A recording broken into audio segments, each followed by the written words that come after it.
Dina mulai bangkit, bukan dengan amarah, tapi dengan strategi yang tak terlihat. Setelah bertahun-tahun disiksa oleh mertua dan dikhianati suaminya sendiri, ia akhirnya menyusun langkah pertama dari rencana balas dendamnya. Di balik senyuman lembutnya, tersimpan luka yang belum sembuh, dan dendam yang kini mulai bertumbuh. Dalam bab 11-20 ini, kamu akan melihat perubahan besar. Dina mulai bermain dengan emosi mereka. Ia tak lagi hanya bertahan, tapi mulai menyerang balik dengan cara yang paling menyakitkan. Rahasia lama keluarga Arman mulai terbongkar. Satu demi satu orang yang dulu meremehkannya mulai merasakan dinginnya perhitungan dari wanita yang pernah mereka injak-injak. Apa yang akan terjadi ketika kebenaran yang selama ini ditutupi perlahan dibuka oleh tangan yang paling tak mereka duga? Dan mampukah Arman tetap berdiri saat orang terdekatnya sendiri mulai meragukannya? Kalau kamu ingin tahu seperti apa cara Dina membalas dendamnya tanpa menyentuh satu jari pun, jangan lupa like, komen, dan subscribe channel ini. Aktifkan juga lonceng notifikasi, karena setiap bab akan semakin panas, penuh kejutan, dan menyayat hati. Dan tulis di kolom komentar, menurut kamu, pantaskah Dina memaafkan di akhir, atau biarkan mereka hancur selamanya? Bab 11, senjata rahasia dari masa lalu. Cahaya senja menembus tirai ruang kerja Dina, membentuk silut keemasan di lantai marmer. Ia duduk di balik meja dengan ekspresi serius, matanya terpaku pada layar laptop yang menampilkan berkas-berkas lama yang baru saja berhasil ia buka. Folder itu diberi nama Private, berisi rekaman dan dokumen keuangan rahasia yang telah ia temukan di brankas pribadi milik Nyonya Ratna beberapa hari sebelumnya. Tangan Dina gemetar ketika ia mengklik salah satu rekaman video. Suara Nyonya Ratna terdengar jelas, berbicara dengan seseorang yang tidak dikenali, membahas pengalihan dana dari yayasan amal milik keluarga ke rekening pribadi atas nama orang lain. Bereskan semua sebelum audit, kalau ketahuan, bukan hanya aku, nama baik keluarga besar suamiku ikut tercorang. Suara Nyonya Ratna terdengar tegas, bahkan dingin. Dina menghela nafas panjang. Kau pikir kau bisa terus menutupi semuanya dengan topeng kebajikan? Bu, gumamnya pelan. Matanya kini tak lagi menunjukkan kelembutan. Ada nyala tekad dan bara kemarahan yang terus membakar dalam diam. Beberapa jam sebelumnya, pagi itu Dina berpura-pura pergi berbelanja. Tapi sebenarnya ia menuju sebuah kantor notaris tua yang pernah bekerja sama dengan ayah Arman sebelum pria itu meninggal dunia. Ia membawa dokumen yang ditemukan di brankas surat perjanjian hibah tanah dan bangunan keluarga yang ternyata telah dialihkan ke nama Nyonya Ratna secara tidak sah setelah ayah Arman wafat. Surat ini bisa digunakan sebagai bukti pemalsuan. Tanda tangan. Jika benar, ibu mertua Anda bisa dituntut secara hukum, ujar Pak Doni, notaris paruh baya yang membaca dokumen itu dengan teliti. Berapa lama prosesnya? Tanya Dina dengan suara tenang, tapi nadanya penuh tekanan. Jika Anda ingin menggugat secara perdata, kita bisa mulai minggu depan.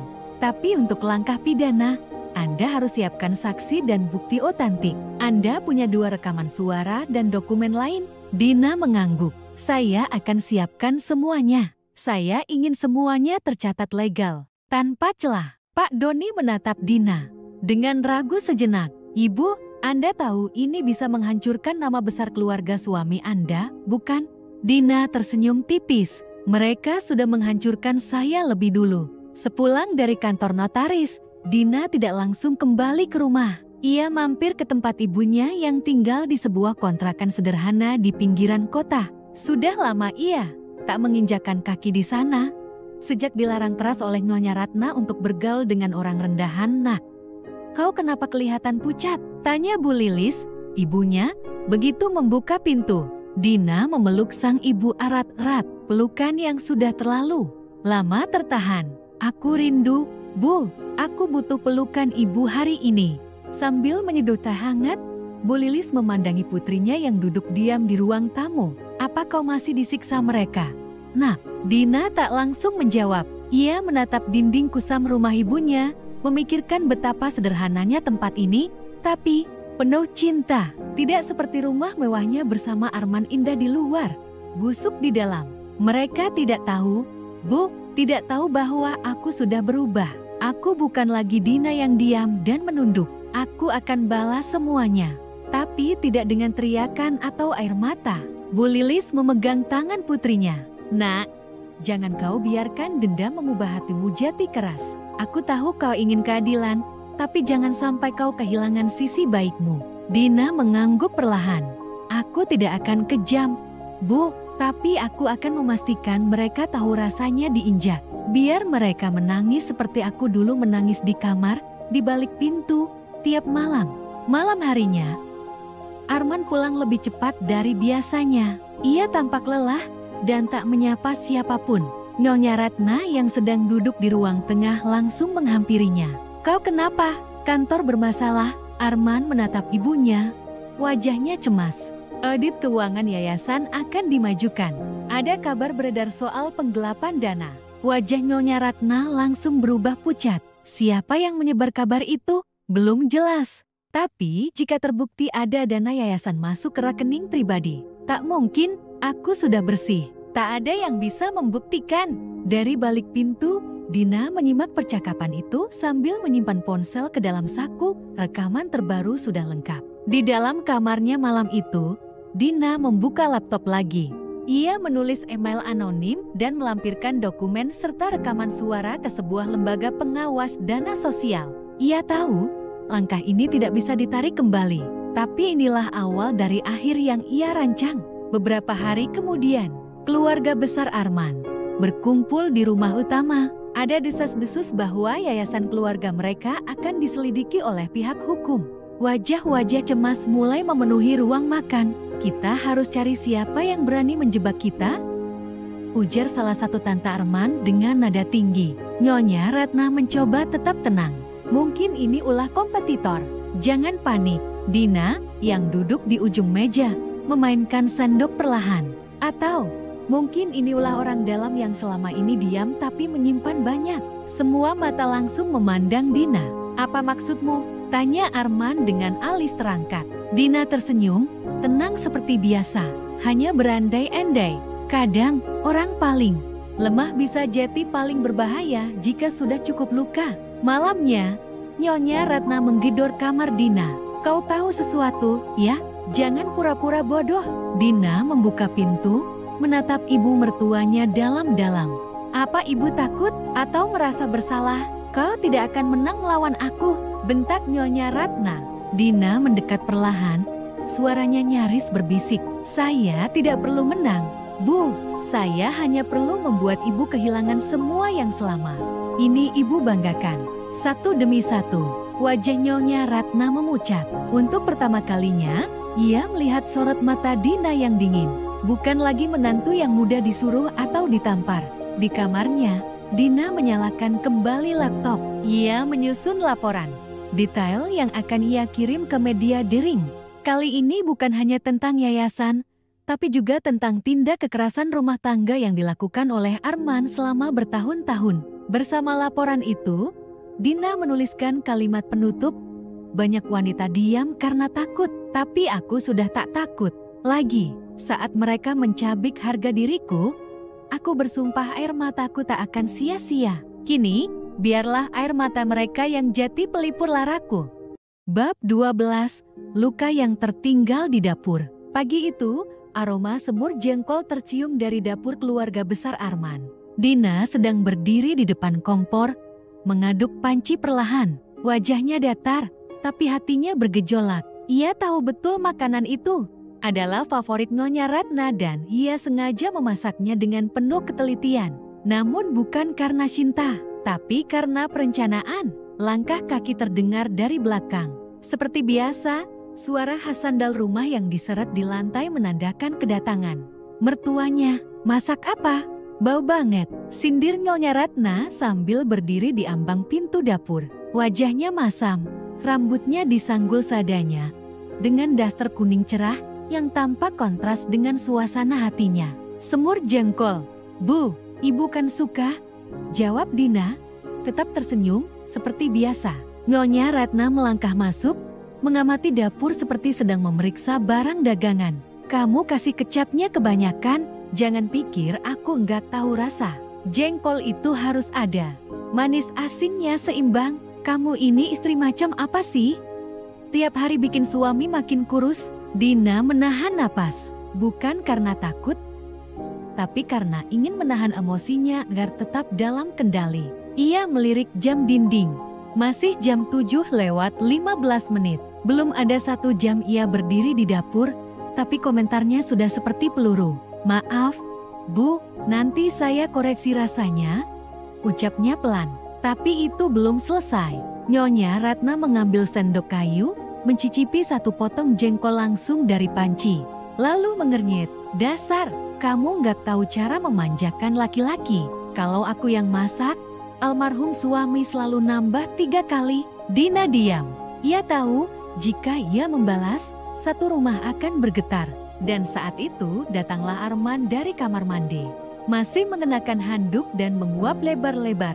Wangi apa ini? Tanyanya sambil menggaruk kepala. Istrimu nyoba masak semur jengkol, tapi rasanya, ya, kamu cobain aja sendiri, kata Nyonya Ratna sambil tertawa mengejek. Arman mendekati kompor, mengambil sendok dan mencicipinya. Wajahnya netral. Enak, kok? Dina sempat ingin tersenyum, tapi senyum itu langsung lenyap saat ibunya berseru, itu karena kamu nggak tahu rasa. Lidahmu tumpul dari kecil. Arman hanya mengangkat bahu, lalu berjalan pergi begitu saja tanpa membela istrinya. Seperti biasa, Dina kembali mengaduk panci. Dalam hati, ia mencatat semua ini satu persatu, sebab semuanya akan jadi bagian dari cerita balas dendamnya. Ia tak akan membuat mereka jatuh dalam sehari, tapi perlahan, lembut, tanpa mereka sadari. Hari itu, Dina duduk di kamarnya, menatap album foto lama pernikahannya. Foto yang seharusnya menyimpan kenangan manis, kini menjadi saksi bisu penderitaannya. Ia mengamati wajahnya sendiri tersenyum bahagia di samping Arman dan merasa jijik. Ia membuka lasi lemari dan mengeluarkan catatan kecil. Di dalamnya terdapat daftar kesalahan demi kesalahan mereka. Mulai dari penghinaan hari pertama setelah menikah, malam pertama yang tak pernah benar-benar terjadi, perintah-perintah tak masuk akal dari mertua, hingga perlakuan dingin Arman saat Dina keguguran 2 tahun lalu. Semuanya terdokumentasi, rapi, tanpa celah. Dan satu demi satu, Dina mulai menyusun tahap-tahap siapa yang akan dihancurkan lebih dulu. Ia tahu, untuk menjatuhkan keluarga ini, ia tidak bisa hanya mengandalkan kelemahannya. Ia harus mengubah diri menjadi seseorang yang bahkan lebih dingin daripada mereka. Sore hari, Dina pergi ke pasar untuk membeli beberapa bahan makanan. Namun, tujuannya bukan hanya itu. Ia mampir ke kios milik Bu Yati, tetangganya yang dikenal cerewet namun penuh informasi. Mereka berbincang sebentar, membahas bahan makanan, lalu topik berubah ke hal lain. Kamu tahu nggak, Din, keluarga Arman itu dulu sempat punya kasus tanah di Cianjur, kata Bu Yati lirih. Ada kabar, tanah itu dijual tanpa surat lengkap, dan sekarang yang beli nuntut ke pengadilan. Tapi anehnya, kasusnya tiba-tiba hilang. Dina mengernyit. Kok bisa? Katanya, ada campur tangan seorang jaksa yang masih kerabat. Tapi entah benar atau enggak. Waktu itu juga suami saya sempat bilang, Arman itu orangnya licik, kaya karena warisan, tapi main kotor juga. Informasi itu bagai emas. Dina menyimpannya baik-baik. Di balik senyumnya, ia tahu ia baru saja menemukan celah pertama. Malamnya, saat keluarga makan malam bersama, Dina sengaja melontarkan kalimat pancingan. Tadi aku ke pasar, Bu. Bu Yati cerita katanya keluarga kita dulu punya tanah di Cianjur. Ya, hening. Tangan Arman yang sedang menyendok nasi terhenti. Nyonya Ratna juga tampak kaku beberapa detik. Siapa yang ngomong? Tanya Nyonya Ratna dengan nada tajam. Bu Yati, katanya ada orang yang pernah beli, tapi sekarang mau nuntut. Berhenti. Ngomong, potong Nyonya Ratna. Kamu pikir kamu siapa nanyain urusan keluarga? Urusan itu udah selesai, dan gak ada hubungannya sama kamu. Arman ikut angkat suara, walau nadanya sedikit gelisah. Udah, Din, itu masa lalu. Gak usah dibahas lagi. Tapi Dina sudah mendapatkannya reaksi yang ia butuhkan. Ketegangan, ketakutan, Dan yang terpenting, kebohongan yang mereka simpan. Ia pura-pura menunduk, meminta maaf, tapi dalam hati, ia tersenyum. Langkah awal sudah dimulai. Malam itu, saat semua tertidur, Dina menyalakan laptopnya. Ia mulai menelusuri informasi terkait tanah Cianjur, dari berita lama, catatan digital, hingga forum hukum. Butuh waktu dan kesabaran, tapi ia menemukannya satu potongan berita dari 3 tahun lalu tentang sengketa tanah, dengan inisial pemilik, R.R. Ratna Rahardian. Tangannya gemetar bukan karena takut, tapi karena puas. Ia tahu ini bisa menjadi senjata, tapi ia tidak akan langsung memakainya. Ia akan menunggu momen yang paling menyakitkan bagi mereka. Dan sampai saat itu tiba, ia akan terus bersikap seperti menantu sempurna. Namun dalam bayangannya, ia bisa melihat air mata Nyonya Ratna menetes karena kehancuran dan Arman yang memohon untuk dimaafkan. Dan saat momen itu datang, Dina akan berdiri di atas puing-puing rumah tangganya dengan senyum dingin. Bab 13, Strategi di Balik Senyuman. Pagi itu, sinar matahari menyelinap lembut ke dalam kamar Dina melalui celah tirai jendela. Namun tak ada yang lembut dalam benaknya pagi itu. Di balik senyum kecil yang ia pasang di wajah, pikirannya sibuk menyusun langkah berikutnya. Sudah 2 minggu sejak pertemuan diam-diamnya dengan pengacara lama keluarga Arman, Pak Reza. Informasi tentang bisnis kelam Nyonya Ratna dan manipulasi keuangan keluarga perlahan-lahan terbuka. Dina tidak terburu-buru. Ia tahu, dendam yang paling menyakitkan adalah yang dijalankan perlahan, dengan presisi, dan tanpa terdeteksi. Dina duduk di meja makan, mengenakan daster biru muda, dan menyajikan teh untuk Nyonya Ratna, seperti biasanya. Wanita tua itu duduk dengan angkuh di kursinya, menatap majalah fashion sambil mencibir. "Kenapa tehnya terlalu manis? Kau ingin membuatku diabetes?" sentaknya. Dina tersenyum kecil. "Maaf, Bu, mungkin tadi takarannya terlalu banyak. Saya akan buatkan yang baru." "Sudahlah, tak usah sok peduli." Arman masuk beberapa saat kemudian. Ia terlihat terburu-buru seperti biasa, mengenakan jas hitam rapi dan sepatu mengkilap. "Dina, tolong siapkan berkas yang saya simpan di laci kerja semalam," katanya sambil menyeruput kopi. Dina tak langsung menjawab. Ia berdiri dan menatap suaminya dengan sorot mata yang kosong, lalu melangkah ke ruang kerja. Tapi di balik sikap diam dan penurut itu, ia menyelipkan flash disk kecil ke dalam saku dasternya. Si flash disk itu adalah rekaman keuangan perusahaan keluarga dengan nama-nama klien dan transaksi yang tidak dilaporkan pajak. Bukti yang selama ini disimpan rapat oleh Nyonya Ratna, kini berada di tangan yang jauh lebih berbahaya, Dina. Siangnya, Dina pergi ke rumah sakit dengan alasan kontrol kesehatan. Namun tempat yang ia tuju bukan rumah sakit, melainkan sebuah cafe kecil di sudut kota. Di sana, Pak Reza sudah menunggu. "Bukti sudah lengkap," kata Dina sambil menyerahkan flash disk. "Yang saya butuhkan sekarang adalah waktu. Biarkan saya yang menyusun panggungnya." Pak Reza menatap wanita itu, mengagumi transformasinya. "Kau berbeda sekarang, Dina. Dulu kau datang padaku dengan mata penuh luka. Sekarang, sorot matamu seperti strategi." Dina tersenyum kecil. "Saya sudah terlalu sering diperlakukan seperti pelayan. Kini waktunya mereka tahu siapa yang benar-benar mengendalikan rumah itu." Sesampainya di rumah, Dina berpapasan dengan Arman yang sedang berbicara di telepon dengan nada tinggi. Sepertinya ada masalah di kantor. Proyek di Bandung gagal. Tendernya diambil perusahaan saingan, katanya marah-marah. Dina tahu siapa yang menjadi penyebabnya. Ia diam-diam menyabotase proposal itu, menghapus beberapa file penting yang membuat perusahaan Arman tampak tidak kompeten. "Itu baru awal. Kamu tidak bisa kerja yang benar, Man," semprot Nyonya Ratna setelah mendengar kabar dari telepon. "Jangan salahkan aku, Ma. Ini semua gara-gara tim IT yang ceroboh." Dina muncul dari balik dinding dapur, membawa piring buah. "Maaf Bu, saya potongkan buah segar." Nyonya Ratna menatapnya tajam. "Kalau kamu fokus jadi istri dan bukan sibuk mondar-mandir keluar rumah, mungkin suamimu gak akan sial seperti sekarang." Arman mendengus dan meninggalkan ruang makan. Dina hanya mengangguk kecil, meletakkan piring buah, lalu kembali ke dapur. Di dalam, ia membuka lembar kecil di balik talenan. Catatan rahasia. Rencana langkah demi langkah. Langkah 1. Hancurkan kepercayaan diri Arman di kantor. Langkah 2. Buat Ratna merasa tidak aman di rumah. Langkah 3. Pisahkan mereka dengan rasa saling curiga. Langkah 4. Ledakan semuanya di satu hari penting. Dina tidak akan berhenti. Ini bukan lagi tentang balas dendam semata.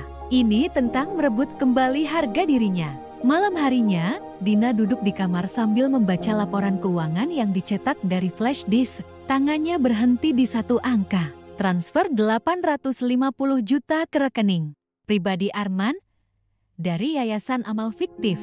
Dina tersenyum. Itu bisa menjadi peluru penting. Tak lama kemudian, Arman masuk ke kamar. Wajahnya lelah, tapi masih menyisakan kesombongan yang sudah lama melekat di wajahnya. Besok kita ke acara gala dinner Yayasan Mama. Kamu ikut? Katanya tanpa memandang istrinya. Dina menutup berkasnya perlahan. Tentu, keesokan malamnya, gala dinner di Hotel Bintang 5 berlangsung mewah. Semua tamu mengenakan pakaian formal, lampu kristal bergelantungan megah, dan musik klasik mengalun pelan. Dina mengenakan gaun hitam elegan dengan makeup tipis. Namun bukan penampilannya yang paling memukau melainkan ketenangan dinginnya. Ia berdiri di samping Arman dan Nyonya Ratna, tersenyum kepada para tamu, menyapa dengan ramah, dan memberikan kesan bahwa ia adalah menantu yang sempurna. Namun saat semua orang tengah menikmati makan malam, Dina melangkah ke arah pembawa acara. Ia menyerahkan satu amplop kecil. Ini data sumbangan dari Yayasan Ratna Citra Lestari. Ada tambahan laporan yang perlu disampaikan secara resmi kepada para hadirin, katanya pelan. Pembawa acara mengangguk, mengira itu laporan sumbangan biasa. Beberapa menit kemudian, nama Dina disebut. Saudari Dina, istri dari Tuan Arman Pratama, ingin memberikan tambahan laporan dari tim dokumentasi yayasan. Silakan naik ke panggung. Seluruh ruangan mendadak hening. Dina naik ke atas panggung dengan tenang, lalu berdiri di depan mikrofon. Saya hanya ingin membagikan sedikit data yang saya temukan sebagai bentuk transparansi, katanya. Slide pertama muncul di layar. Transaksi keuangan Yayasan Ratna Citra Lestari tahun 2021 sampai 2023. Slide kedua. Rekening pribadi Arman Pratama, total dana ditransfer Rp850.000. Gasps dan bisik-bisik terdengar dari segala arah. Nyonya Ratna berdiri dengan wajah memerah. Apa maksudmu ini, Dina? Bentaknya dari bawah panggung. Dina menatapnya datar. Transparansi, Bu. Bukankah Ibu selalu mengajarkan kejujuran dalam berorganisasi? Arman maju ke depan. Hentikan ini. Kamu mempermalukan keluarga sendiri. Namun Dina tetap diam. Ia hanya tersenyum, lalu turun dari panggung. Para tamu masih bergemuruh, sebagian mengambil foto layar, sebagian pergi meninggalkan ruangan. Keluarga Arman tercorang malam itu. Dan itu baru permulaan. Sesampainya di rumah, amarah meledak. Gila kamu, Dina. Apa maksud semua ini? Memangnya salah? Balas Dina dengan suara pelan, namun menusuk. Atau kamu cuma malu rahasia kotormu terbongkar? Arman menampar meja. Keluar dari rumah ini. Dina berdiri, memandang suaminya dengan dingin, dengan senang hati. Tapi ingat, aku punya semua bukti. Kalau kau sentuh aku pastikan kau masuk berita esok pagi. Nyonya Ratna hanya bisa terduduk di sofa, terengah dan gemetar. Tak percaya bahwa menantu yang ia hina selama ini justru menghancurkan mereka. Di dalam kamar, Dina menatap cermin. Riasannya mulai luntur, tapi senyum di wajahnya tidak. Babak pertama selesai, bisiknya. Ia menyalakan ponsel, membuka rekaman suara malam itu, dan mengirimkannya ke seorang jurnalis investigatif. 1. Klik, dan semuanya akan berubah. Bab 14, permainan psikologis dimulai. Malam itu sunyi, seperti biasa. Angin hanya sesekali menyentuh tirai kamar Dina yang setengah terbuka. Namun, di dalam pikirannya, badai sedang berlangsung hebat. Dina duduk di depan meja riasnya, menatap Pantulan dirinya yang kini tak lagi sama seperti perempuan yang dulu datang dengan harapan besar ke rumah suaminya. Matanya tidak lagi menyimpan keraguan, hanya tekad. Luka-luka yang dahulu membuatnya lemah, kini telah menjadi perisai baja yang tak bisa dihancurkan oleh cacian atau pukulan apapun. Telepon genggamnya bergetar. Sebuah pesan masuk dari nomor tak dikenal. Foto-foto itu sudah aku kirimkan ke mailmu. Hati-hati dalam menggunakannya. Dina mengangguk kecil, seolah membalas pesan itu dalam hati. Ia membuka laptopnya dan melihat satu persatu foto yang dikirimkan. Wajah Nyonya Ratna tampak jelas bersama seorang pria tua di sebuah restoran mewah. Di salah satu foto, tangan mereka saling menggenggam di bawah meja. Bukti pertama telah dikumpulkan. Ini bukan tentang perselingkuhan biasa. Pria tua itu adalah mantan pemegang saham terbesar di perusahaan suaminya yang konon menghilang dari bisnis karena bangkrut. Tapi ternyata ia masih dekat dengan ibu mertuanya. Dina menarik napas panjang. Permainan sudah dimulai, Bu Ratna. Kali ini saya bukan pion lagi. Saya pemain utamanya. Keesokan harinya, Dina menyiapkan sarapan seperti biasa. Ia sudah tahu pola pikir Nyonya Ratna. Penuh kontrol, khas akan pujian, dan selalu ingin menjadi pusat dunia. Arman mana? Tanya Nyonya Ratna tanpa mengalihkan pandangan dari layar ponselnya. Dia sudah berangkat lebih pagi, Bu, katanya ada rapat mendadak. Rapat atau perempuan lain? Gumamnya sambil menyeruput teh. Dina tersenyum tipis. Saya yakin Arman hanya mencintai ibu. Tak ada yang bisa mengalahkan cintanya pada ibu. Bahkan istrinya sendiri. Kalimat itu membuat Nyonya Ratna menoleh. Ia memperhatikan Dina beberapa detik, seolah mencari makna tersembunyi dari kalimat tersebut. Tapi Dina hanya tertunduk patuh seperti biasanya. Benar juga, ucapnya akhirnya. Setidaknya kau masih tahu posisi. Dina tidak menjawab. Dalam hatinya, ia mencatat reaksi mertuanya. Puas, itu kuncinya membuat Nyonya Ratna merasa menang, agar ia tidak menyadari bahwa sebenarnya ia sedang dipermainkan. Dina mulai menjalankan langkah pertamanya. Menghubungi sekretaris Arman. Selamat pagi, Mbak Rani. Saya Dina, istrinya Pak Arman. Oh, iya, Bu Dina. Ada yang bisa saya bantu? Begini, saya sedang menyiapkan kejutan ulang tahun pernikahan untuk suami saya. Saya butuh tahu jadwal kerjanya minggu ini. Takutnya saya bikin kejutan. Dia malah di luar kota. Oh, baik. Bu, saya kirimkan ke email ya. Tapi tolong jangan bilang Pak Arman kalau saya bocorin jadwalnya. Ya, saya bisa dimarahi. Dina tertawa kecil. Tenang, ini rahasia kita berdua. 1 jam kemudian, jadwal kerja Arman masuk ke emailnya, termasuk jadwal yang tidak tercantum di kalender rumah seperti makan malam dengan klien wanita dan perjalanan dinas yang tidak berhubungan dengan divisi manapun.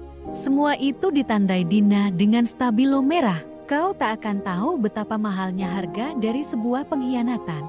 Arman, bisiknya pada layar. Langkah berikutnya adalah membuat jarak antara Arman dan ibunya. Selama ini, keduanya ibarat satu paket. Kemana Nyonya Ratna melangkah?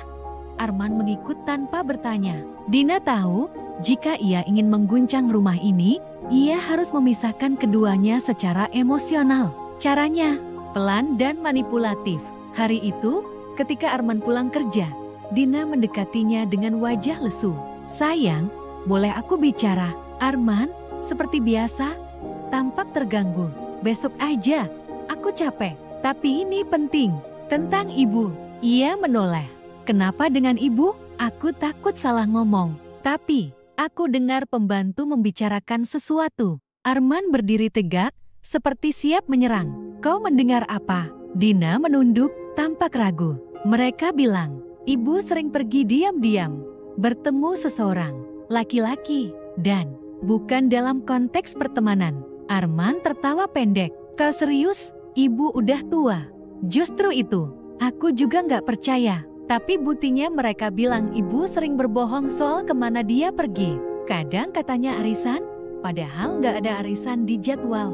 Arman terdiam. Benih-benih keraguan mulai tumbuh, meskipun ia mencoba menyangkalnya. Jangan sebar gosip di rumah ini, Din. Aku cuma menyampaikan apa yang aku dengar. Aku juga nggak mau ibu dipermalukan orang luar. Makanya aku bilang ke kamu duluan. Dengan satu kalimat, Dina berhasil menanamkan benih keretakan di antara mereka. Perlahan tapi pasti, Arman akan mulai memperhatikan ibunya dengan cara yang berbeda. Malam itu, Dina duduk di ruang kerja pribadinya. Di layar komputer, dia menyusun folder-folder penuh informasi. Ia menamai folder itu dengan nama-nama yang sederhana. Ratna, kepalsuan seorang ibu Arman. Wajah asli seorang suami Esat. Yang akan mereka kehilangan. Ia menyusun data demi data. Tidak hanya foto, tapi juga catatan transaksi keuangan mencurigakan yang selama ini tersembunyi di balik nama perusahaan. Ia dibantu oleh seorang kenalannya yang bekerja sebagai auditor independen. Aku akan menyentuh titik terlemah kalian. Harga diri. Beberapa hari kemudian, Dina mengirimkan email anonim kepada salah satu wartawan lokal. Di dalamnya ada cuplikan dari laporan keuangan perusahaan Arman yang mencurigakan.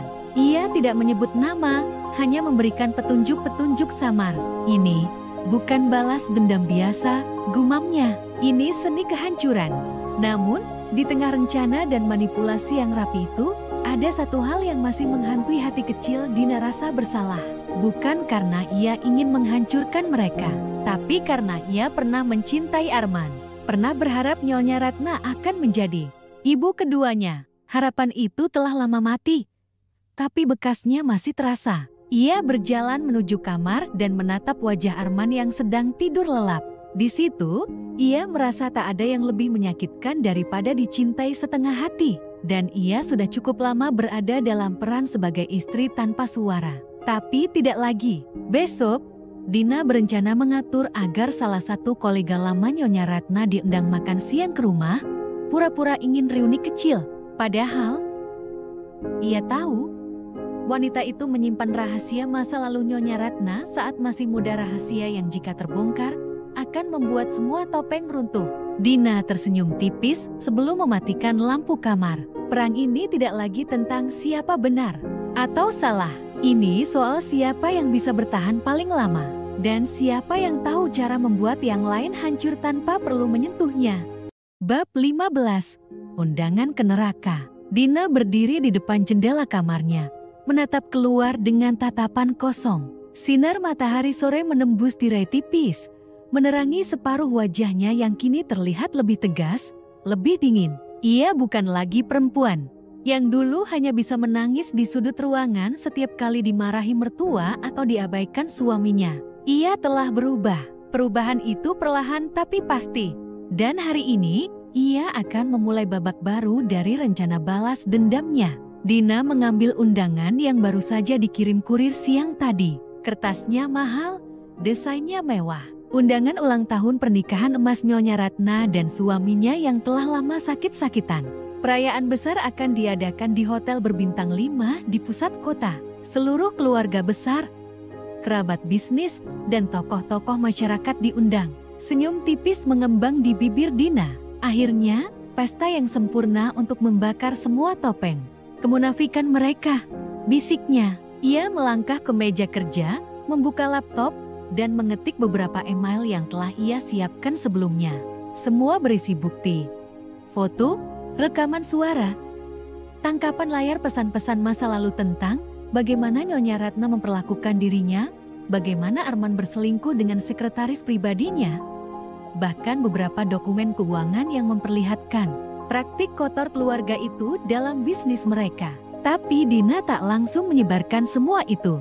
Ia tahu waktunya belum tepat. Semua akan diluncurkan pada hari pesta, di saat semua mata tertuju pada keluarga besar itu. Ia ingin kehancuran terjadi di tengah sorotan. Ia ingin melihat Nyonya Ratna tidak hanya jatuh, tapi hancur berkeping-keping. Sore itu, Arman pulang lebih awal dari kantor.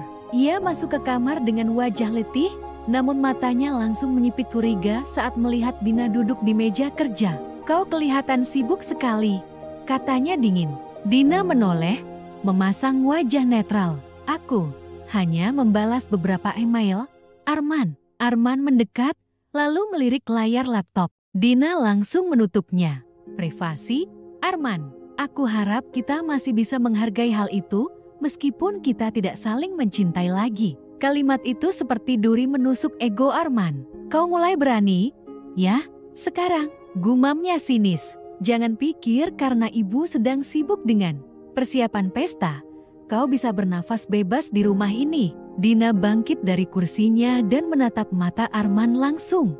Aku tidak pernah bebas di rumah ini, Arman. Bahkan saat aku mengandung anakmu dulu, aku tidak pernah merasa hidup. Arman terdiam. Wajahnya berubah sedikit, namun ia cepat-cepat membuang muka dan berbalik keluar kamar. Setelah pintu tertutup, Dina menghela nafas panjang. Dadanya berdegup, bukan karena takut, tapi karena adrenalin. Ia merasa hidup kembali setiap kali menantang Arman. Tidak ada lagi ketakutan, tidak ada lagi air mata. 3 hari menjelang pesta, Dina mengunjungi seseorang yang sangat penting dalam rencananya. Namanya adalah Yuda, mantan karyawan lama perusahaan keluarga Arman. Ia dipecat karena membongkar kasus penggelapan dana yang dilakukan adik Arman tapi bukannya diberi penghargaan. Yuda justru dibungkam dan dihancurkan reputasinya. Dina tahu cerita itu dari dokumen lama yang ia temukan di perpustakaan rumah, disimpan di dalam kotak arsip yang nyaris terlupakan. Ia menemui Yuda di sebuah warung kopi kecil di pinggiran kota. "Jati, kamu istri Arman?" tanya Yuda, ragu. Dina mengangguk. "Ya, tapi jangan lihat aku sebagai bagian dari mereka. Aku datang sebagai seseorang yang juga pernah dihancurkan oleh keluarga itu." Yuda menatapnya dalam, lalu mengangguk pelan. "Apa yang kau inginkan dariku?" Dina mengeluarkan flash disk dari tasnya. Di dalam ini ada beberapa dokumen dan rekaman yang akan kuluncurkan ke media dan sosial publik pada hari pesta ulang tahun pernikahan mereka.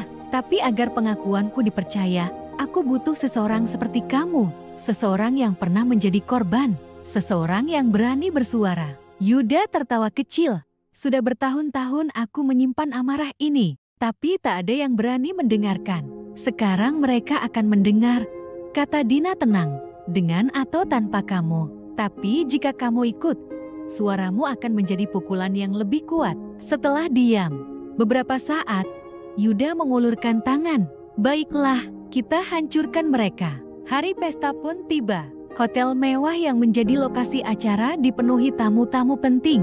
Dekorasi emas dan putih memenuhi ruangan besar dengan lampu gantung kristal bergoyang lembut di atas kepala. Musik klasik mengalun. Semua orang tersenyum, tertawa, dan memuji betapa sempurnanya keluarga Arman. Nyonya Ratna berdiri anggun di tengah ruangan, mengenakan gaun rancangan desainer ternama. Wajahnya bersinar bahagia. Tapi hanya Dina yang tahu, itu semua hanyalah lapisan palsu. Dina datang terlambat dengan gaun merah marun yang anggun namun tajam membuat semua kepala menoleh. Ia berjalan pelan, seperti ratu yang siap mengeksekusi. Bahkan Arman pun terpana sejenak sebelum buru-buru menyapa tamu lain. Saat acara utama dimulai, pembawa acara mulai mempersilakan anak-anak dari pasangan Nyonya Ratna untuk memberikan kata sambutan. Arman maju pertama. Kata-kata pujian dan sanjungan tentang kedua orang tuanya meluncur deras, membuat hadirin tersenyum dan terharu. Namun tak lama setelah Arman selesai, layar besar di belakang panggung yang semula memutar video keluarga, tiba-tiba berubah tampilan. Gambar-gambar rekaman muncul. Suara-suara kasar Nyonya Ratna terhadap Dina terdengar jelas.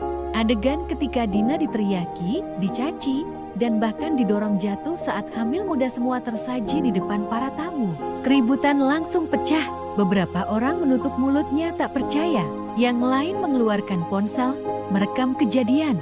Lalu muncul wajah Dina di layar, wajah yang tenang namun penuh luka. "Aku adalah Dina, menantu dari keluarga ini. Selama bertahun-tahun, aku menjadi korban dalam rumah ini. Aku tak menuntut belas kasihan. Aku hanya ingin kebenaran dilihat." Kemudian rekaman berganti ke bukti perselingkuhan Arman, lalu pengakuan Yuda tentang penggelapan dana dan bagaimana ia dikorbankan. Nyonya Ratna berdiri gemetar, wajahnya memucat. Arman berusaha maju ke panggung, tapi suara riuh dari para tamu membuatnya terhenti. Beberapa investor dan kolega bisnis langsung angkat kaki dari ruangan. Pesta berubah menjadi neraka, tepat seperti yang Dina rencanakan. Ia berdiri di tengah kerumunan, memandangi kekacauan itu dengan mata tenang. Akhirnya, untuk pertama kalinya dalam hidupnya, Dina merasa menang. Bab ke-16, langkah diam yang menggetarkan. Dina memandang langit sore dari balik jendela kamar. Hujan turun rintik-rintik, menimbulkan jejak air pada kaca. Aroma tanah basah membawa kenangan-kenangan akan hari-hari yang ia lewati dengan hati remuk, lidah keluh, dan air mata yang hanya mengalir dalam diam. Tapi hari ini berbeda. Setiap langkah yang ia ambil kini disertai kekuatan yang baru. Dulu ia hanya seorang istri yang diam. Kini ia adalah wanita yang menentukan takdirnya sendiri. Sudah 3 minggu berlalu sejak Arman mengakui bahwa ia berselingkuh. Bukannya merasa bersalah, pria itu malah menyalahkan Dina atas kehampaan pernikahan mereka. Tapi Dina tidak lagi menangis. Ia telah belajar bahwa orang yang berkhianat selalu mencari pembenaran untuk menenangkan nuraninya yang busuk. Hari itu, Dina mengunjungi seorang kenalan lamanya, seorang jurnalis bernama Ayu. Mereka bertemu di sebuah kafe kecil yang tersembunyi di sudut kota, tempat yang tenang, jauh dari hiruk-pikuk kehidupan sosialita yang selama ini mengelilingi keluarga besar. Arman, Jeti, kau ingin aku bantu menulis sesuatu tentang keluargamu? Tanya Ayu sambil menyeruput kopinya. Tidak langsung, aku ingin menyebar kebenaran, perlahan, melalui tangan-tangan yang tepat. Aku tahu cerita ini akan menarik perhatian, tapi aku tidak butuh simpati. Aku butuh dampak, ucap Dina, tenang namun tajam. Ayu menyipitkan mata. Kau berubah, Din. Dulu kamu perempuan yang menolak membicarakan hal buruk tentang suamimu. Sekarang, aku tidak berubah. Ayu, aku hanya berhenti menjadi buta. Dina kemudian mengeluarkan sebuah flash disk dari tasnya. Ia meletakkannya di atas meja, disertai sebuah amplop coklat tebal. Ini bukti keuangan yayasan milik ibunya Arman. Dan ini laporan penggelapan yang disamarkan dengan sangat rapi. Aku butuh kamu pelajari dulu. Kalau sudah yakin, aku akan berikan kamu sumber-sumber lainnya. Ayu terdiam beberapa saat sebelum akhirnya mengambil flash disk itu. Berarti kamu sudah siap membakar semuanya, gumam Ayu. Bukan membakar, aku hanya menyalakan cahayanya, biar orang-orang melihat betapa busuknya mereka selama ini. Dina tersenyum tipis, bukan senyum bahagia, tapi senyum yang penuh luka dan keteguhan. Di rumah besar keluarga Arman, suasana mulai berubah. Nyonya Ratna semakin sensitif, mudah tersinggung, dan kerap memaki pembantu tanpa alasan jelas. Arman, di sisi lain, mulai merasa gelisah karena bisnisnya tiba-tiba mengalami gangguan. Salah satu investor utama menarik diri tanpa penjelasan. Beberapa klien setia mendadak memutus kontrak. Semuanya terasa tidak biasa. Kamu yakin ini hanya kebetulan? Tanya Arman suatu malam saat berbicara dengan ibunya di ruang kerja. Nyonya Retna mengerutkan dahi. Apa maksudmu, Dina? Dia terlalu tenang. Dia tidak ngamuk, tidak menuntut cerai, tidak menangis. Seolah dia menunggu sesuatu. Nyonya Retna mengejek. Perempuan itu lemah.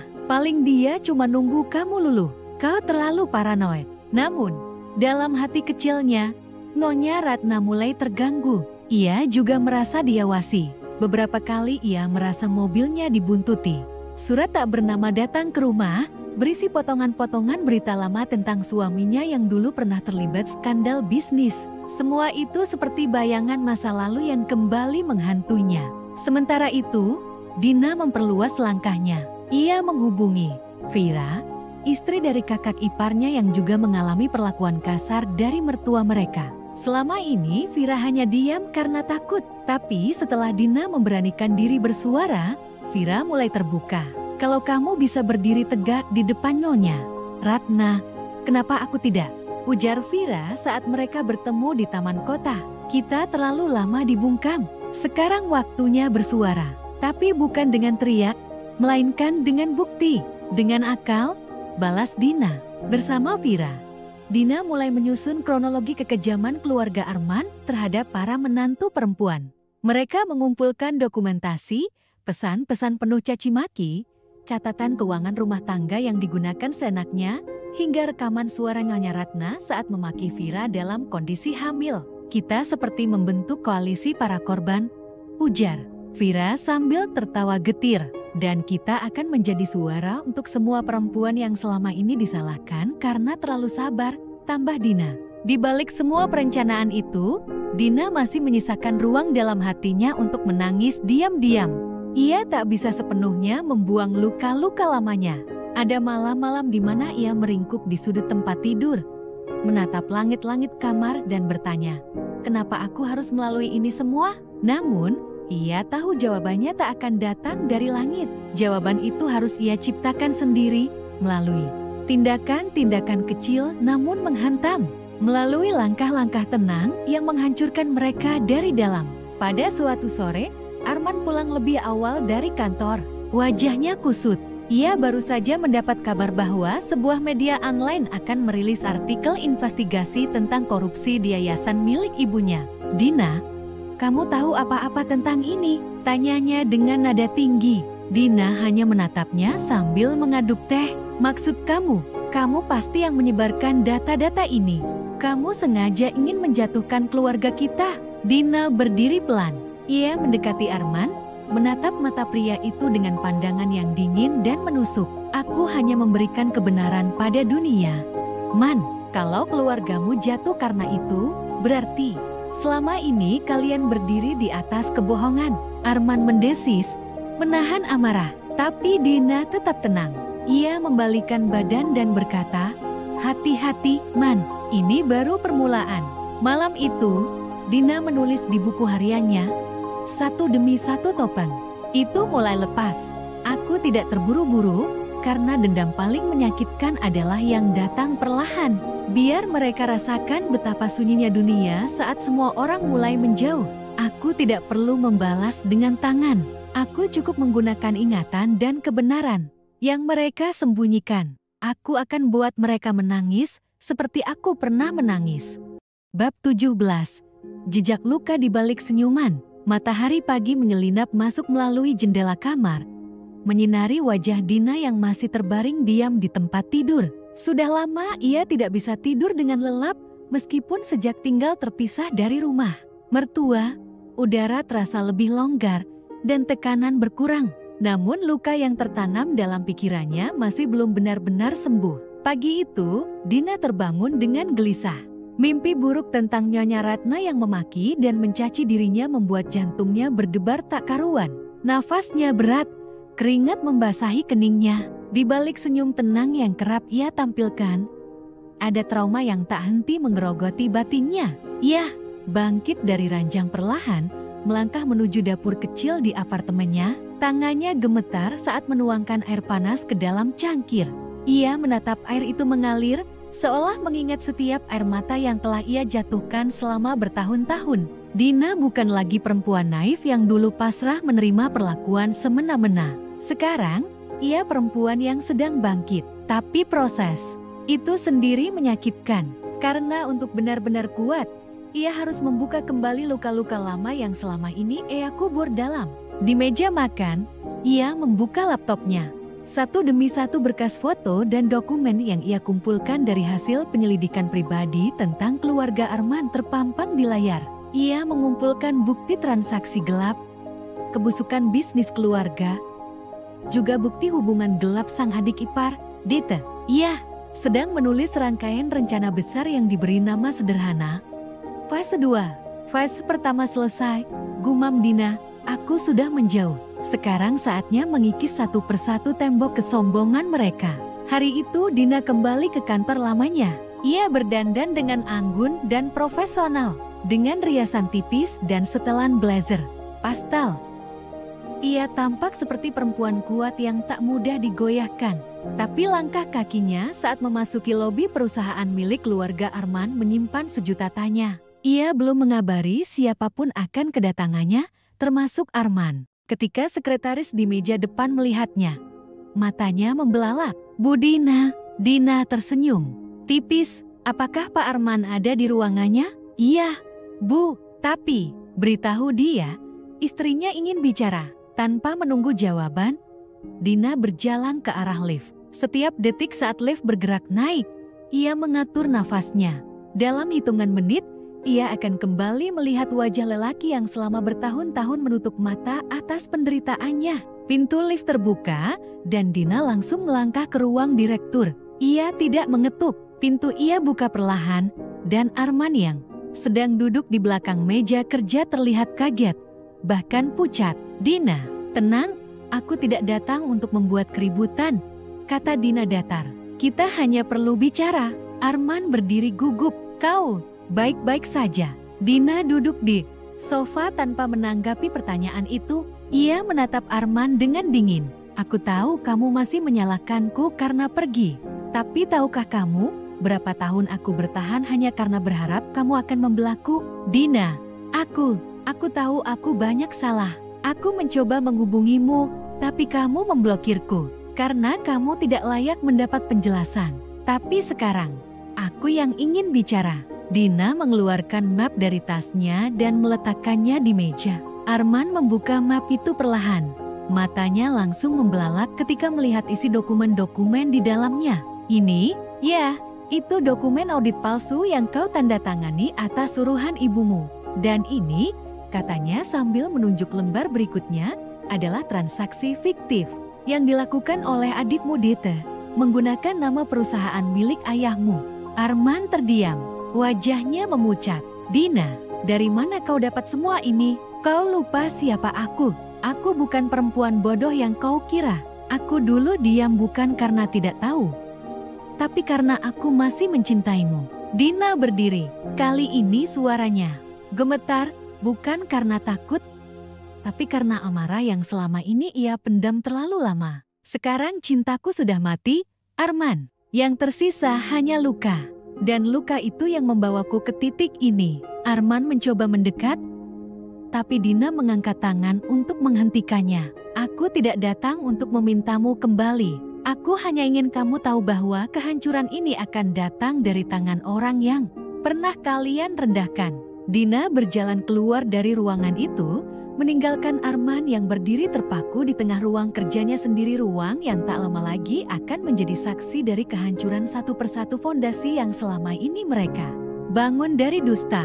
Di luar gedung, Dina menarik napas panjang. Udara terasa lebih ringan. Langkah kakinya terasa lebih mantap. Ia menatap langit yang cerah sambil tersenyum tipis. Hatinya masih sakit, tapi kini ia punya arah. Ia tak lagi dikuasai dendam, melainkan tujuan.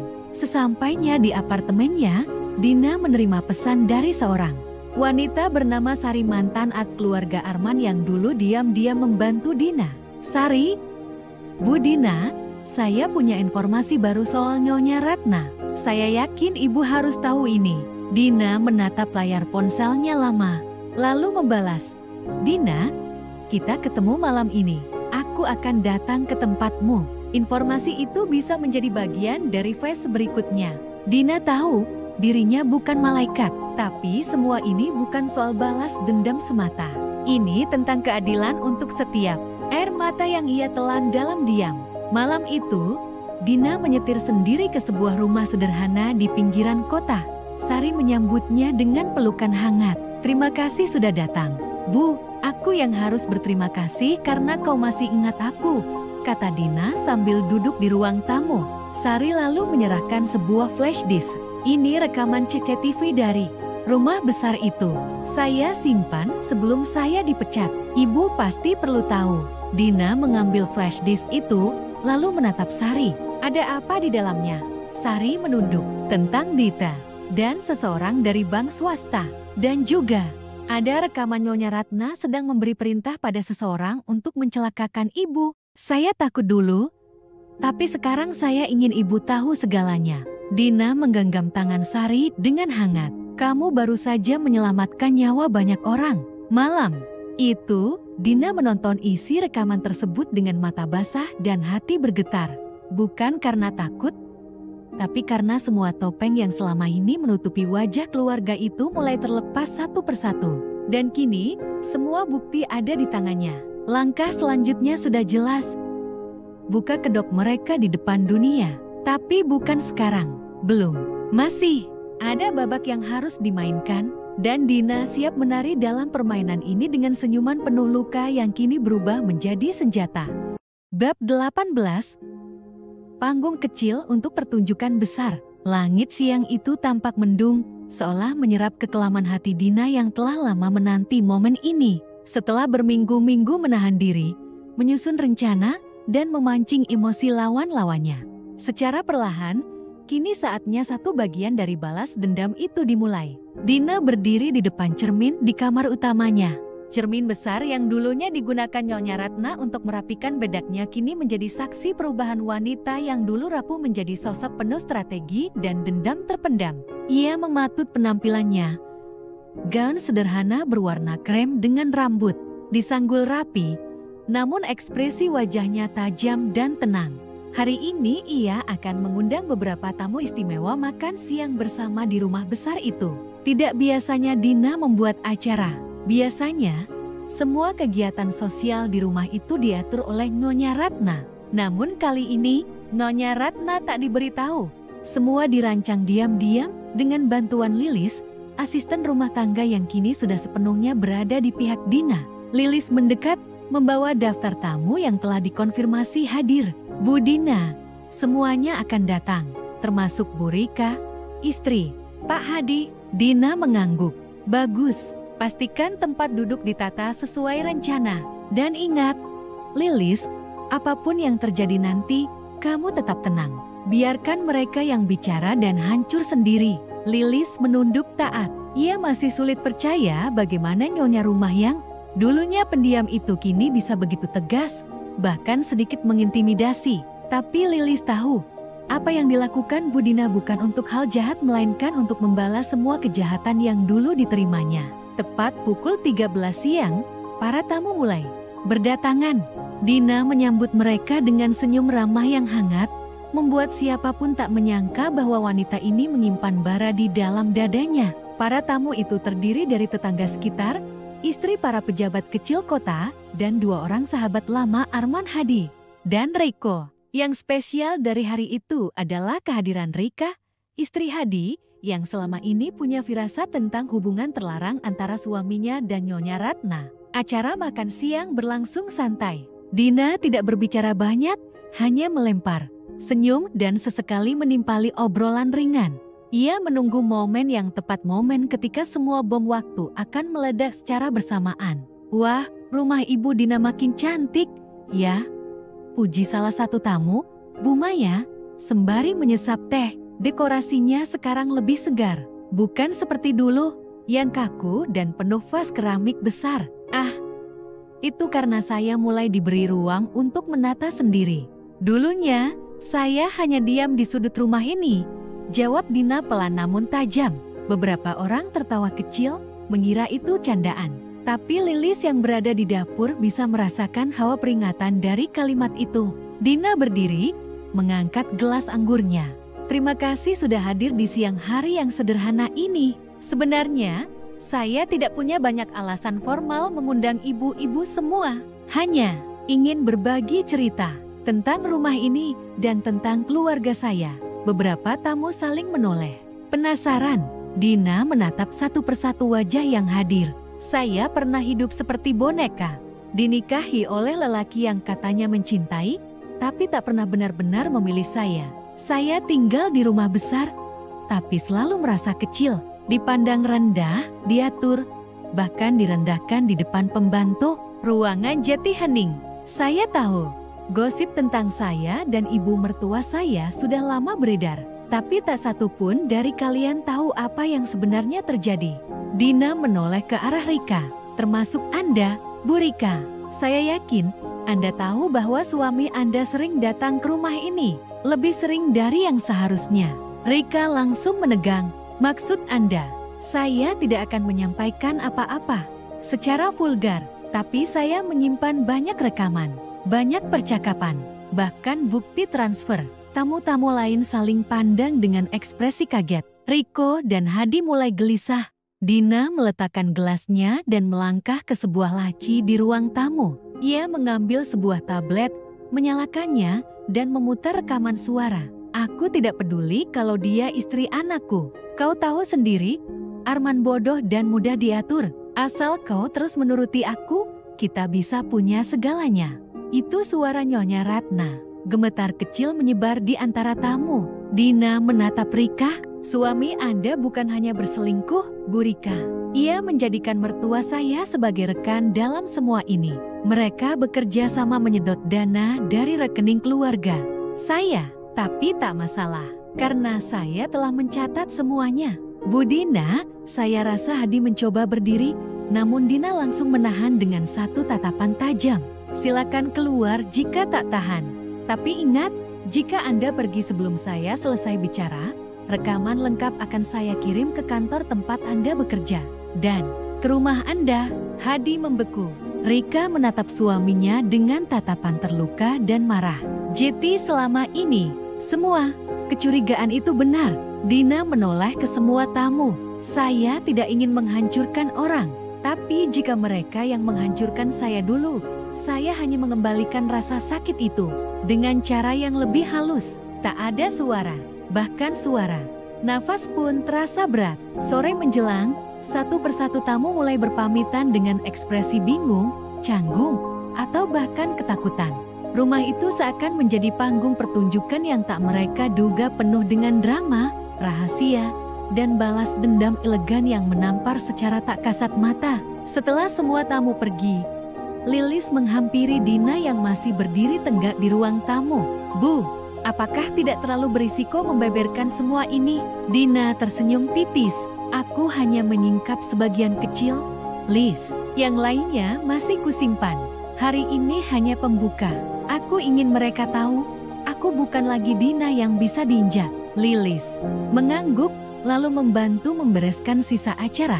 Dina melangkah menuju balkon. Angin sore menyapu wajahnya. Untuk pertama kalinya, setelah bertahun-tahun terjebak dalam diam, Dina merasa hidup. Ia bukan lagi sekadar istri. Ia adalah aktris utama dalam panggung dendam yang ia sutradarai sendiri. Dan ini baru permulaan. Bab 19. Luka yang tak pernah diakui. Dina duduk di depan cermin panjang di kamar apartemennya yang kini terasa semakin sepi. Malam sudah larut, dan hanya suara jam dinding yang berdetak pelan menjadi teman. Di tangannya, sebuah amplop coklat. Tergeletak isinya foto-foto dan dokumen lama, kenangan kelam dari tahun-tahun penuh luka. Wajahnya kini jauh berbeda dari 5 tahun lalu. Tak hanya riasan dan busana yang membentuk kesan berbeda, tapi juga sorot matanya. Sorot seorang perempuan yang telah terlalu lama menderita, dan kini menemukan kekuatan dalam dendamnya. Ia menarik napas dalam-dalam, lalu mengeluarkan secarik foto. Foto itu memperlihatkan dirinya berdiri di pelaminan bersama Arman. Di belakang mereka, Nyonya Ratna tersenyum kaku, seolah tahu bahwa pernikahan itu hanyalah awal dari penguasaan panjang atas hidup Dina. Matanya berkaca-kaca, bukan karena rindu atau cinta, tapi karena rasa sakit yang dulu ia telan mentah-mentah. Ia mengingat malam pertama di rumah itu, di mana dia tidak diperlakukan layaknya istri, melainkan seperti pembantu baru yang harus tunduk dan menurut. Kenapa aku harus diam selama ini? Bisiknya pada dirinya sendiri. Namun malam ini, Dina tak ingin diam. Ia telah menyalakan api di rumah itu, dan perlahan, ia akan menyaksikan semuanya terbakar. Tapi bukan api fisik melainkan api perpecahan, kecurigaan, dan kehancuran psikologis. Pagi harinya, Dina datang ke rumah Arman dengan membawa senyuman tipis. Penampilannya rapi, sopan, dan tak mencurigakan. Ia datang dengan dalih ingin mengantar kue untuk mertua dan suaminya. Bu Ratna, ini kue lapis legit kesukaan ibu. Saya sempat buat tadi malam, katanya ramah. Nyonya Ratna tersenyum sinis.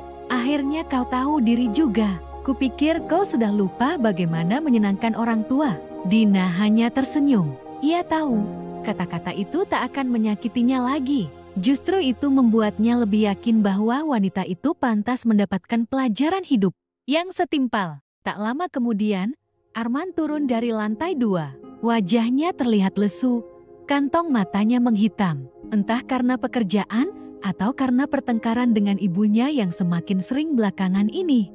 Dina, sapanya pelan. Hai, Mas, aku bawa makanan. Mau sarapan bareng? Tawarnya seolah-olah semuanya masih seperti dulu. Padahal tidak sama sekali. Arman mengangguk. Mereka duduk bertiga di meja makan. Situasi canggung, namun Dina tahu bagaimana mencairkannya. Ia bertanya ringan, bercanda sedikit, dan memperlihatkan sisi dirinya yang dulu. Sisi istri yang sabar dan hangat, sisi yang telah ia kubur dalam-dalam. Namun semua ini hanya kedok. Dina memperhatikan reaksi Nyonya Ratna dan Arman. Setiap tatapan, setiap bisik-bisik kecil di antara mereka, Dina simpan dalam memorinya. Setelah selesai makan, Dina berpura-pura lupa membawa dompetnya. Aku tadi buru-buru, dompetku kayaknya ketinggalan di mobil. Aku ke depan dulu ya, ujarnya. Tapi ia tidak benar-benar ke mobil. Ia sengaja meninggalkan ponsel di meja makan, menyala dalam mode rekam suara. Ia tahu setelah ia pergi, akan ada percakapan dan ia tidak ingin melewatkan satupun.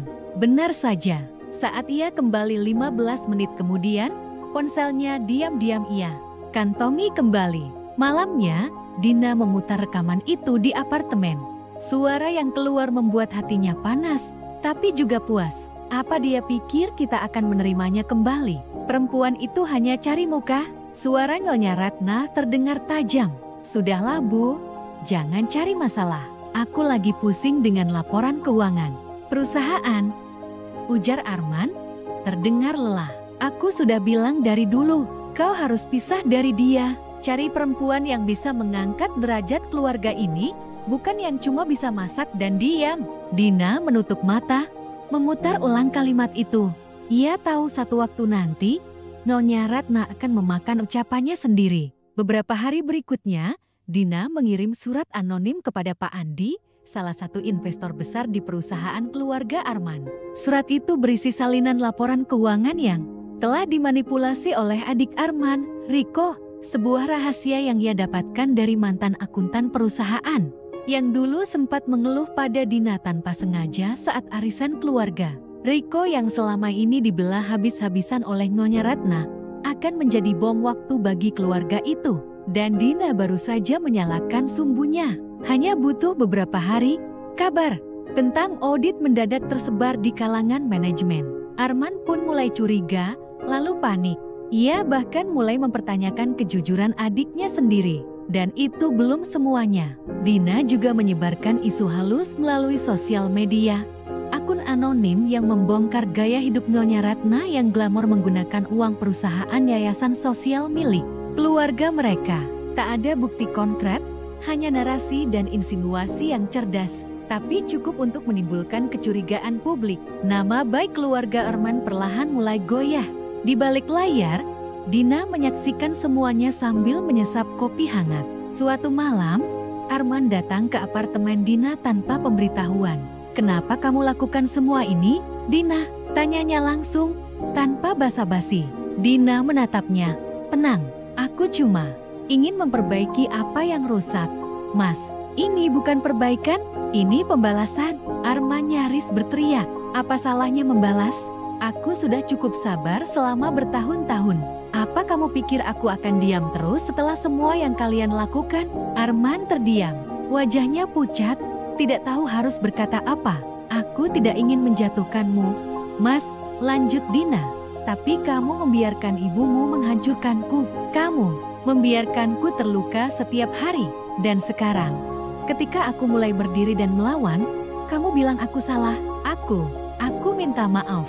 Sudah terlambat," ujar Dina pelan, tapi tajam. Malam itu, Dina menuliskan catatan di buku hariannya. Balas dendam yang manis adalah saat mereka sadar, semua ini bukan karena mereka kalah olehku, tapi karena mereka kalah oleh diri mereka sendiri. Ia tahu permainan ini belum selesai, tapi satu demi satu, pion-pion sudah mulai jatuh. Dan Dina, pion yang dulu dianggap lemah, kini duduk di tengah papan permainan sebagai ratu. Besok pagi, ia punya rencana lain yang akan membuat Nyonya Ratna kehilangan sesuatu yang paling ia banggakan, reputasinya. Dan ketika reputasi itu hancur, barulah Dina akan menunjukkan siapa sebenarnya yang telah mereka remehkan selama ini. Bab 20. Perempuan yang tak lagi sama pagi itu, udara di rumah keluarga Arman begitu hening. Bahkan, Langkah kaki Dina di lantai marmer terdengar jelas seperti denting lonceng kematian. Wajahnya tenang, namun matanya menyimpan sesuatu yang berbeda. Bukan kelembutan seperti biasanya. Bukan pula kesabaran yang selama ini menjadi tamang dari segala penderitaan. Hari itu, Dina bangun lebih pagi dari biasanya. Ia berdiri di depan cermin besar di kamar tidur mereka, mengenakan gaun tidur satin berwarna putih gading. Namun bukan penampilannya yang menarik perhatian jika ada yang melihat, melainkan ekspresi wajahnya. Dingin, tegas, seperti seseorang yang baru saja mengambil keputusan yang tak akan pernah bisa ditarik kembali.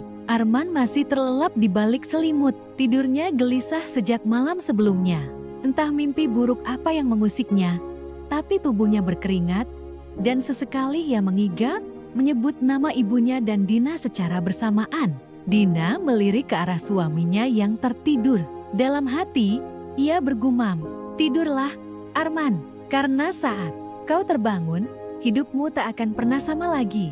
Ia melangkah pelan ke meja rias, membuka sebuah laci rahasia di bawahnya, dan mengambil sebuah map berwarna hitam.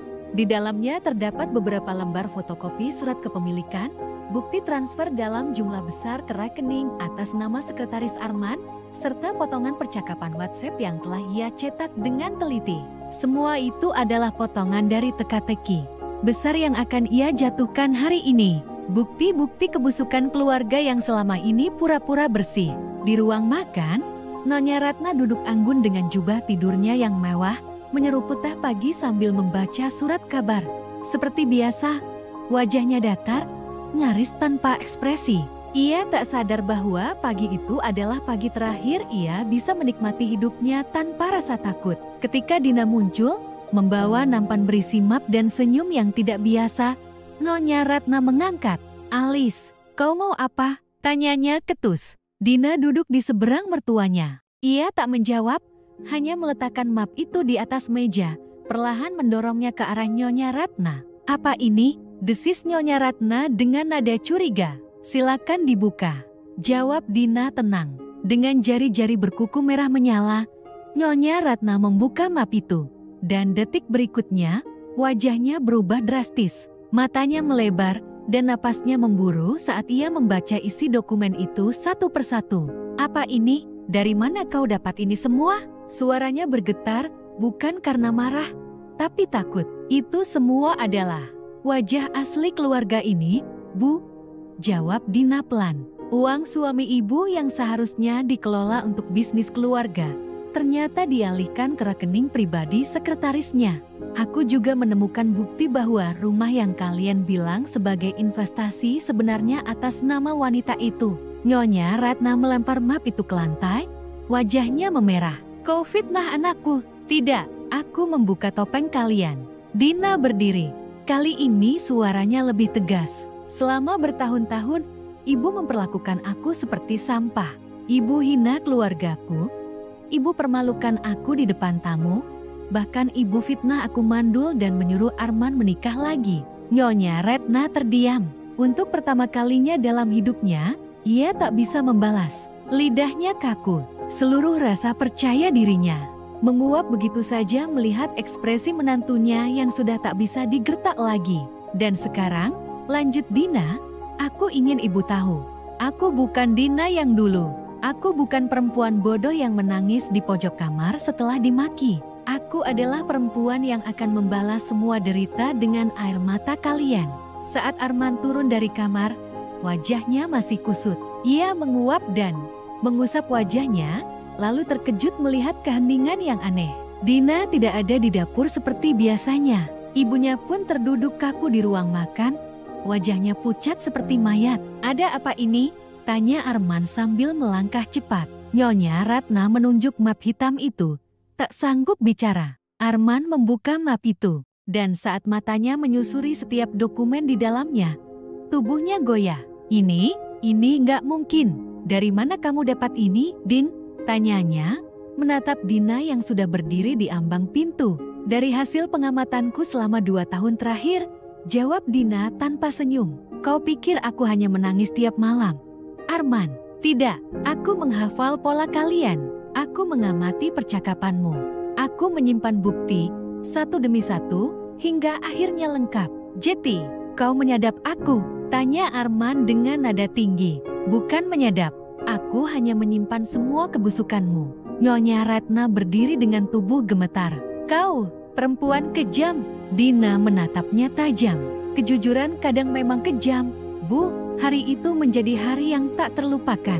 Dina tidak hanya membuka aib Arman dan ibunya, ia juga menyerahkan salinan bukti tersebut kepada pengacara keluarga, investor bisnis Arman, serta satu surat terbuka yang akan segera dipublikasikan oleh seorang jurnalis. Ia tidak ingin uang, ia tidak ingin harta.